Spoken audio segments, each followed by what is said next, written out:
po si Mark Alfred Noro, taga Birada, Kidapawan City. Ako po si Bernardina Aranda, 71 years old, from Barangay Lanao, Pertlaba, Kidapawan City. Ako si Lopi D. Kimco, Acting Business Permit and Licensing Officer ng Kidapawan City.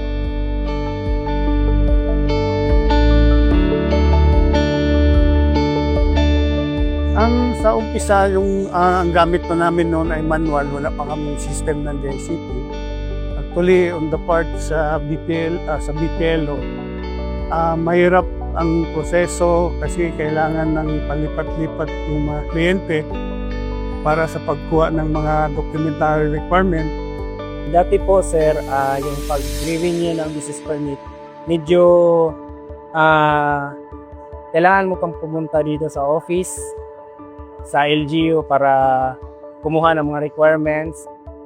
Nung wala pa ang ELG yung business permit, mahirap noon.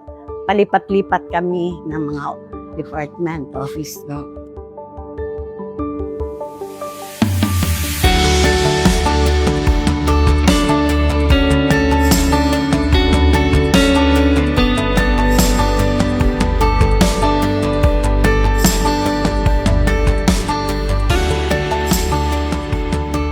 Sa ngayon, bago na, ELG yung business processing, mas madali kay intact sila. Lahat na offices na pertaining sa business, renewal o new business, isa na lang ang puntahan namin na office. So, mas madali kung ang pag-process. Malaki ang tulong ito para sa pagkuha ng pag-renew ng business and licenses sa lahat ng mga negosyante dito sa Kidapawan or kahit sa ibang munisipyo. Mabilis yung proseso, yung collection namin sa business tax is nag-improve, tumaas dahil may kumpiyansa yung mga taxpayers na magkuha ng business permit kasi hindi na sila nahihirapan.